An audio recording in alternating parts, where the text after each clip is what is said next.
Okay, so this is not to throw any shade at Tempest players out there. Actually, this is far from it. I will admit my Tempest has always been my least played elite specialization for my Elementalist, and I suppose it's because of the slower attunement swapping. Boring! I just didn't really stick with it. Perhaps I also thought that it was always just a support class and I avoid that like the devil. I don't know why. But I also realized that it can do so much more now, and let me tell you, this build I made absolutely blasts. I was messing around with one of my RP builds and came up with this Battle Mage Tempest, basically a Tempest using a hammer with shouts. And my original idea came from the Reaper, big weapon, screaming, lots of fun. And I inadvertently created a perma protection 45% damage modifier increased demon, and this is how. Okay, so no surprise here, if you are oriented around any type of power build, for the Elementalist either is going to be the sword or the hammer, and those two take the cake. I prefer the hammer just because I also bought the skin for it, but I feel as if the abilities just flow right, and with its damage combinations and the ability uses, especially in fire attunement, they just hit like a Mack truck, and I love it. For the skills, I had a few variations. The main open world variation build, which I applied for basically that as well as PvE oriented, such as raid and strikes, was running Signet of Restoration, Signet of Fire, Field of Burn, and Aftershock. The elite skill, you could either go Fiery Greatsword or Rebound, depending on what type of content you were doing.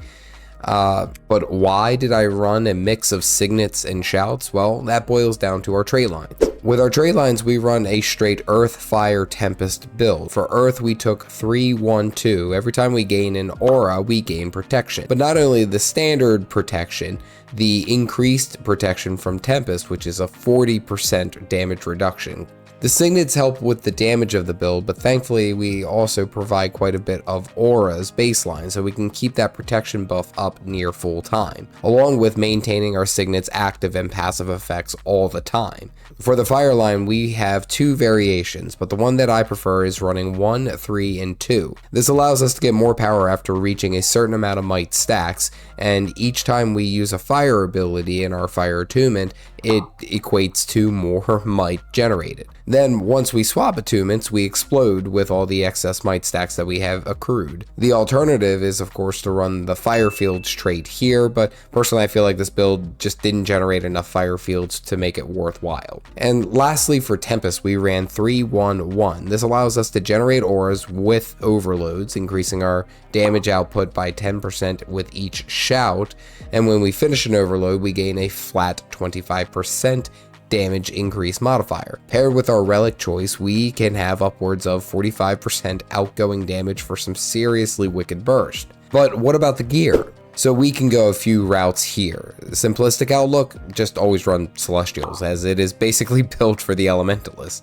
I prefer running either the Berserkers or Grieving here, and actually I've become a really big fan of Grieving just because of the extra condition damage, I'll be honest with you. For runes, we have quite a few different choices, but honestly it always just boils down to either Scholar or for Rune of Strength. These two work very well. Personally, I like Rune of Strength just because of our Power Overwhelming trait from the Fire line. The increased might duration helps us stack up higher and keep that particular trait uptime higher. That's my thought. Our relic allows us to get the additional 10% we need to get to 45% outgoing damage, and that is of course the relic of the Brawler. The relic grants us 10% extra damage for a few seconds after we gain protection or resolution. Now remember, we get protection just baseline from all the auras that we're generating. Literally, this will light this buff up all the darn time because we have nearly permanent protection.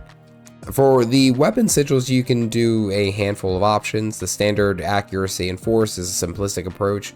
Personally, I've been trying to find more interesting ways to swap out accuracy for Sigil of Impact, which of course you get your stuns through your Hammer Air 5 ability Shock Blast, allowing you to stun and increase your outgoing damage through there, but to each their own. Okay, so your rotation is fairly simple. I start in Fire Attunement, and once we start the fight, I start channeling the Fire Overload, proccing a Fire Aura, protection, and starting my relic damage. As the overload finishes, I use Feel the Burn and then hit with all of my hard-hitting fire abilities in this order: Triple Sear, Molten End, and then Surging Flames. As I am finishing Surging Flames, I swap to Air, using Hurricane of Pain with all the damage modifiers that I still have left, and once ready, I channel the Air Overload as well. This deals some immense damage, and then even when I'm finished with that Air Overload, I use Aftershock, and then use another Hurricane of Pain, swapping into the Earth Attunement, following up with a Ground Pound and a Whirling Stone.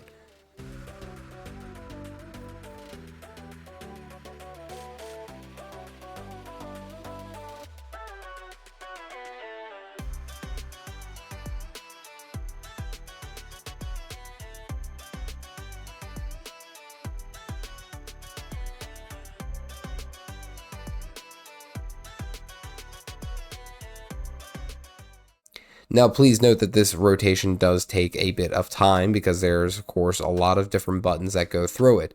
But if it pulled off correctly, you can easily get a bunch of high damaging hits very, very quickly to overwhelm most enemies. And honestly, even champion level mobs with your permanent protection and your pretty decent sustain, they're going to have a tough time having to deal with you. And having said that, with this build, I've been able to take on quite a bit, honestly, and it has given me a brand new reason to try out the Tempest and keep playing it. What I will say as far as some of the weaknesses of this build is that, one, if you mistime some of your damage modifiers, it could lead you into spotty damage output. So for example, if you used Relic of the Brawler and you got that relic going before your overload was finished, at one point you could have only a couple of seconds for the increased damage from Relic of the Brawler before it goes on its internal cooldown as you're finishing the overload. So it does hit and miss sometimes, and that is something I picked up for it.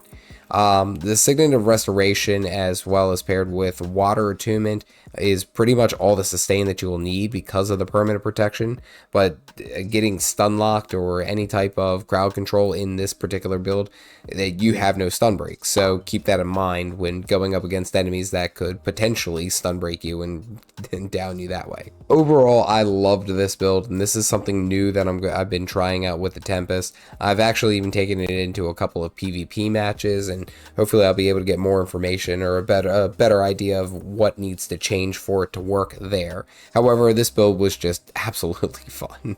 I loved it. You get a whole bunch of damage pumping modifiers, and then you just go to town. Who doesn't like that? If you want to see my favorite Elementalist build, and it's still my favorite, click this video here. Stay caffeinated, folks.